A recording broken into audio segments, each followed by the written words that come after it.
Chapter 260. Episode baru 3. Laras pistol menyala, tombak dan pedang yang terbuat dari kekuatan sihir jatuh dari langit, dan panah-panah ajaib menghujani.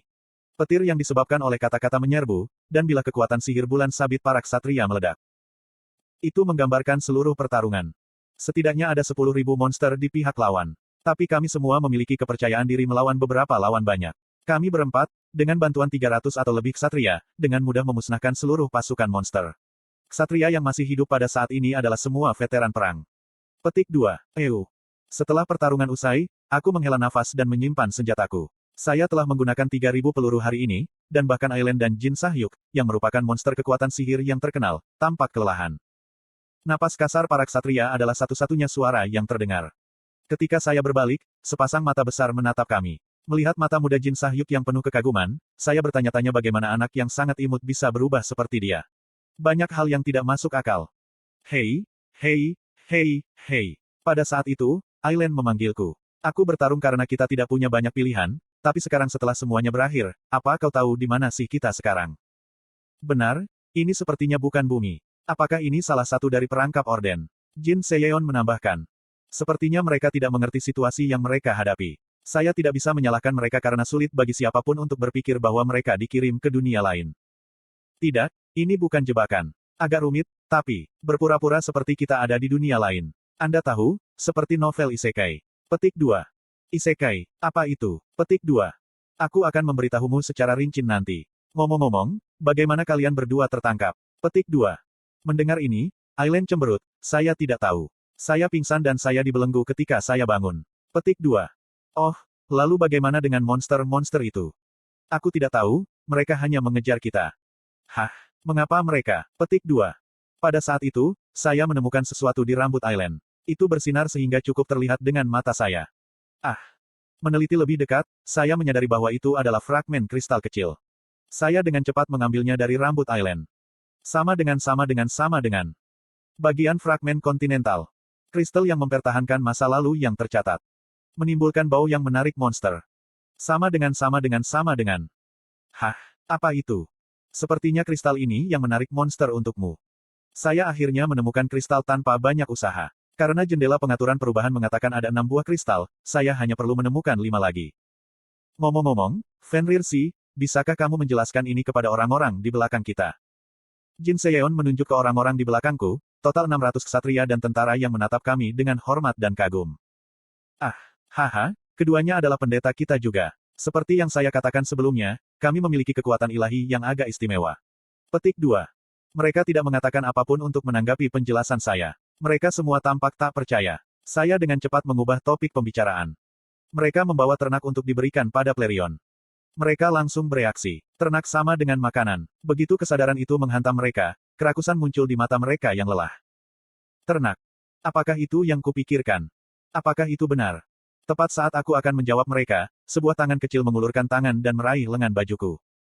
Itu Prihi. Apakah benar kamu membawa ternak? Mata Prihi bergetar dengan harapan. Aku agak tersentuh melihat dia menarik lengan bajuku dengan antisipasi. Aku membungkuk sedikit dan mengangguk. Ya tentu saja. Pertama, mari kita kembali ke istana. Petik 2. Kami pergi ke istana kerajaan. Kemudian, saya memberitahu yang lain tentang situasi yang kami alami. Jadi kita harus mengumpulkan semua pecahan kristal sebelum kita bisa kembali. Iya nih. Dan kita di sini karena orang idiot ini. Ailen menunjuk ke Jin Sahyuk. Idiot, apa yang baru saja Anda panggil saya? Petik 2. Jin Sahyuk mengerutkan kening karena kata-kata kasar Ailen. Tapi Ailen adalah seseorang yang tidak akan gentar meskipun Chae Jocul datang menemuinya. Dia memelototi Jin Sahyuk bahkan lebih kuat. Itu benar, idiot gila. Katakan itu lagi, kau kurcaci kecil. Diam. Petik 2. Mulut Jin Sahyuk ditutup secara paksa. Tidak dapat mengatakan apa yang diinginkannya, Jin Sahyuk melonjak dan mengarahkan jarinya ke Ailen. Sebaliknya, dia memberi isyarat tentang bagaimana tinggi Ailen, hanya sebanyak ini. Tetap diam, gila. Tetapi ketika Ailen melepaskan kekuatan sihirnya dengan serius, bahkan tindakannya disegel. Tentu saja, Jin Sahyuk bukan tipe yang akan turun tanpa perlawanan. Dia melepaskan kekuatan sihirnya dan mencoba untuk menolak pembatasan yang ditempatkan di tubuhnya. Ya ampun, diam saja, iya. Tapi aku menghentikannya. Petik 2. Jin Sahyuk berhenti dan menatapku lekat-lekat. Matanya dipenuhi dengan kesedihan dan kemarahan. Apa yang dia ingin aku lakukan? Jin Sahyuk menghela nafas dinginku dan berlari keluar. Petik 2. Oh benar, apa yang kita lakukan terhadap ternak? Saya tidak memilikinya, Aileen berbicara. Oh itu, jangan khawatir, saya bisa membuatnya sekarang. Petik 2. Buat mereka. Iya. The Recorded Past adalah dunia yang terwujud oleh kekuatan Tower Crystal. Meskipun hukumnya mengikuti dunia nyata, Tower Crystal dapat digunakan sebagai kekuatan yang maha kuasa dan menentang hukum untuk mengubahnya. Dan di tanganku persis sepotong menara kristal itu. Kamu akan membuat ayam. Apa kamu marah? Lady Aileen benar. Menciptakan hidup itu tidak mungkin, dan bahkan mencoba melakukannya tidak diperbolehkan. Petik 2. Aileen dan Jin Seyeon keberatan. Saya hanya tersenyum. Sudah kubilang, tempat ini tidak seperti dunia nyata.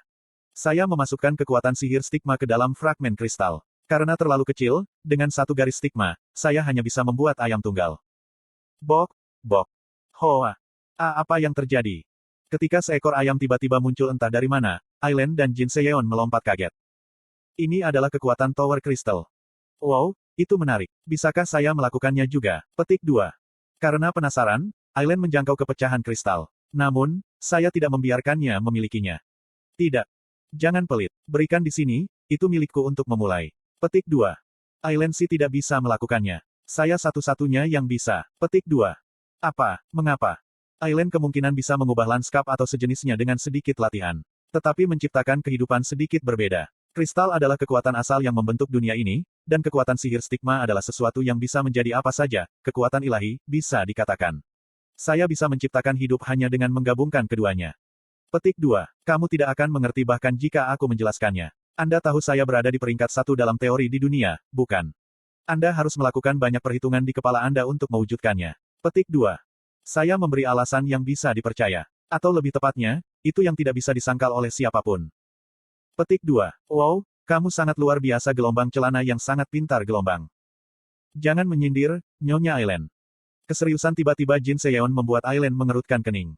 Siapa kamu untuk mengatakan apakah aku bisa menjadi sarkastik atau tidak? Dia menyelamatkan hidup kita. Petik 2. Saya kemudian menggunakan fragmen menara untuk membuat babi, ayam jantan, dan ayam betina.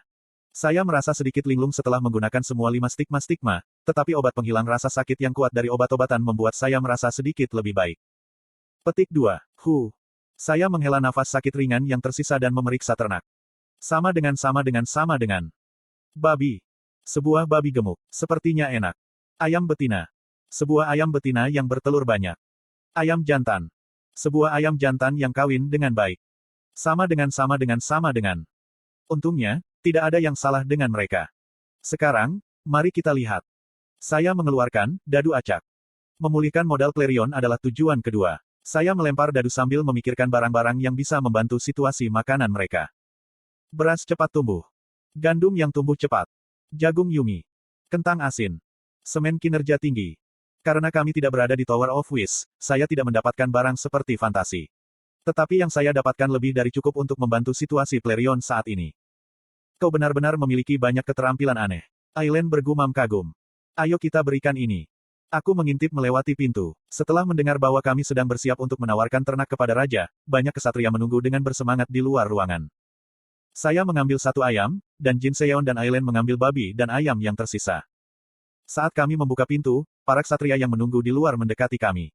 Ketika mereka melihat apa yang ada di tangan kami, mereka semua memiliki ekspresi heran. Tuhan, ayam, ada ayam. Petik 2. Ada babi juga. Bagaimana kamu mendapatkan semua ini? Reaksi mereka yang penuh gairah mengejutkan Aileen. Dia berjalan mendekati saya dan berbisik, mengapa orang-orang ini sangat bahagia. Saya menjelaskan dengan pelan, karena transformasi rilem iblis, sebagian besar pasokan makanan dunia ini menjadi tidak hidup, dan yang tidak terpengaruh dicuri oleh super. Ketika ternak menginjak tanah yang dikeroyok, hewan itu mengubahnya menjadi mayat hidup. Hal yang sama berlaku untuk tanaman. Tanaman padi yang sangat bagus tiba-tiba berubah menjadi monster pemakan manusia. Begitu, jadi itu sebabnya istananya begitu buruk. Kami memberikan ternak kepada para ksatria. Kamu bisa makan babi hari ini. Adapun ayam, mendirikan peternakan untuk mengumpulkan telur. Petik 2. Haha, tentu saja. Pertama, kita harus melapor ke raja. Petik 2. Para ksatria tertawa gembira dan membawa kami pergi. Prihi tidak jauh. Sepertinya dia ingin melihat ternak sesegera mungkin. Petik 2. Oh, babi, ayam, ada pria dan wanita. Petik 2. Penguasa muda itu melompat-lompat kegirangan. Beberapa ksatria tersenyum dan beberapa bahkan mengeluarkan air mata sukacita. Yang mulia, kita tidak perlu khawatir tentang makanan lagi. Ini hanya masalah waktu sampai 2 ayam ini berubah menjadi ratusan, lalu ribuan. Kami menyaksikan mereka merayakan. Raja segera mendekati kami dan menyatakan rasa terima kasihnya. Terima kasih. Saya tidak tahu bagaimana saya bisa membalas Anda. Petik 2. Haha, masih ada banyak hal yang harus kau syukuri. Saya memberinya beras, gandum, jagung, dan kentang. Mata Prihi melebar. Ini adalah. Mereka adalah benih. Pindahkan subjek Anda ke rumah berbagi dan gunakan ruang yang tersisa untuk menanam benih ini. Petik 2. Prihi menatap benih itu dengan kosong. Dia kemudian mengambil biji dengan linglung. Dia melirikku sejenak, lalu dengan cepat berlari. Pa. Tidak lama kemudian, dia muncul kembali dengan kaca pembesar di tangannya. Sama dengan. Kaca pembesar misterius, artefak sulap bermutu tinggi. Identifikasi kelemahan. Menggunakan kekuatan sihir untuk mengidentifikasi kelemahan target. Identifikasi emosi. Menggunakan kekuatan sihir untuk mengidentifikasi perasaan target terhadapmu. Asteris ketika kekuatan sihir pengguna rendah, kelemahan dan emosi yang diidentifikasi mungkin tidak akurat. Sama dengan. Oh. Kaca pembesar misterius. Itu adalah salah satu dari 4 hadiah yang diperoleh dari episode Akatrina, kaca pembesar misterius, pena ajaib maha kuasa, kristal pemurni, dan itu adalah salah satu harta saya yang berharga. Kaca pembesar ini dapat mengidentifikasi emosi target. Karena Anda dari kuil, saya yakin Anda dapat memanfaatkannya dengan lebih baik daripada saya. Petik 2. Terima kasih. Saya menerimanya dengan rasa terima kasih. Itu adalah salah satu hal yang ingin saya dapatkan. Seperti yang aku pikirkan, benda berharga dikenali oleh orang yang berharga. Prihi tidak menyembunyikan kebahagiaannya karena aku menyukai hadiahnya. Korea, Seoul. Yoyonha menatap wanita di depannya. Petik 2. Macho, adalah kata yang akan dia gunakan untuk menggambarkannya. Rambutnya liar seperti surai singa, dan ada luka dalam di tulang selangka. Bersama dengan longsword dan jubah hitam di punggungnya, dia terlihat terlalu berbeda dari terakhir kali dia melihatnya. Petik 2. Nayun, apa yang terjadi dalam beberapa bulan terakhir? Melihat Chae Nayun yang tiba-tiba matang, Yoyonha sedikit terkejut. Chae Nayun menjawab dengan suara yang sama seperti biasanya. Bagaimanapun, aku mendengar bahwa Kim Ha-jin diculik. Tidak, Orden hanya menggertak. Aku berencana untuk berbaris dan menghancurkan segalanya menjadi. Ya. Mata Chae Nayun melebar. Sangat. Bagaimana Anda tahu bahwa? Yoyonha tersenyum dan mengeluarkan artefak arloji. Artefak ajaib ini disinkronkan dengan jam tangan pintar Kim Ha-jin. Tidak peduli di mana dia berada atau apa yang dia lakukan, itu menunjukkan jam biologisnya. Petik 2. Artefak ini adalah solusi untuk mencegah kesalahpahaman besar Yoyonha. Itu tidak bisa memata-matai Kim Ha-jin. Itu hanya memberi tahu tingkat bahaya yang dialami Kim Ha-jin. Lihat di sini, kamu bisa melihat vitalitasnya dan seberapa gugup atau tegangnya dia. Semuanya normal, jadi Orden berbohong.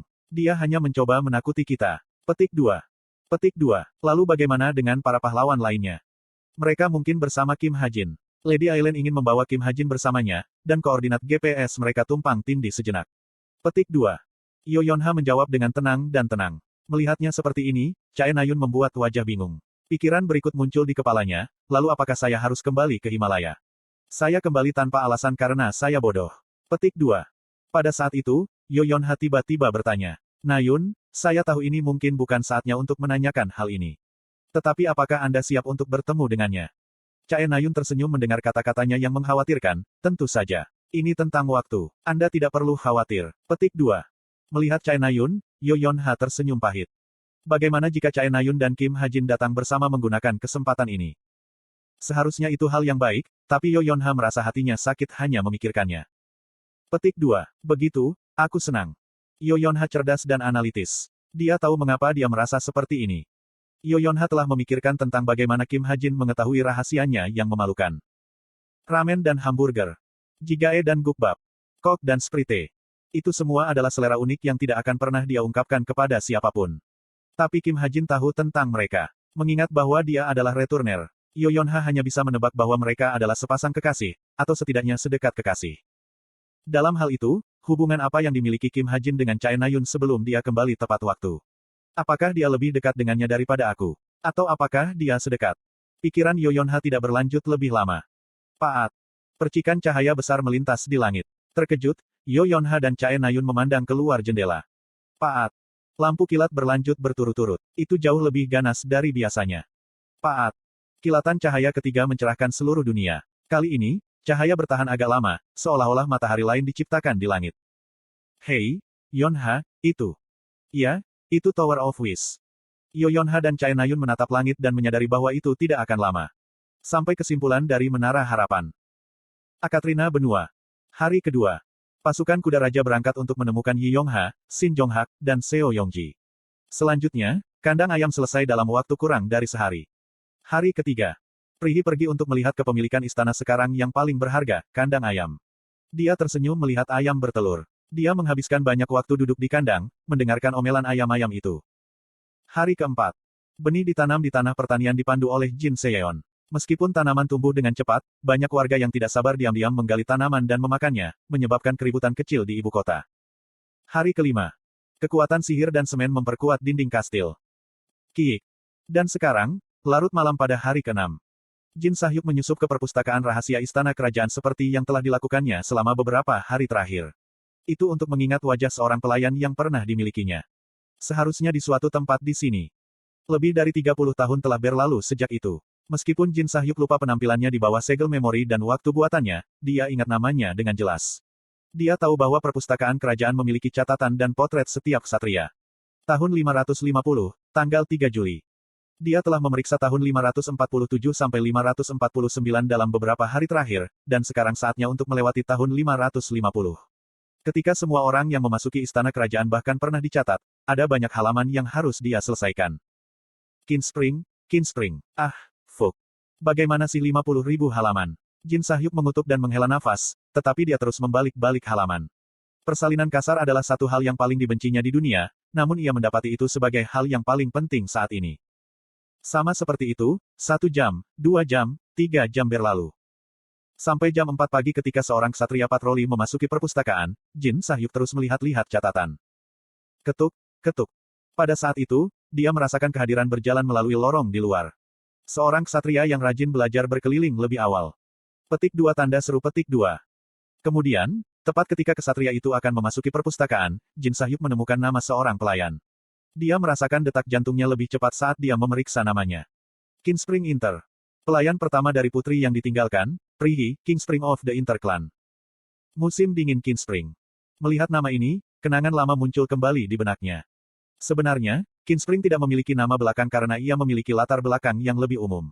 Jin Sahyuk adalah orang yang memberinya nama, Musim Dingin, karena dia adalah pendekar pedang yang memiliki atribut es. Ah! Jin Sahyuk memandang potret Kinspring. Hamba yang bersumpah setia padanya. Nama yang tersisa di hatinya dengan penyesalan dan kesedihan. Pelayan terkasih yang terkubur dalam benaknya melonjak seperti gunung berapi yang meletus.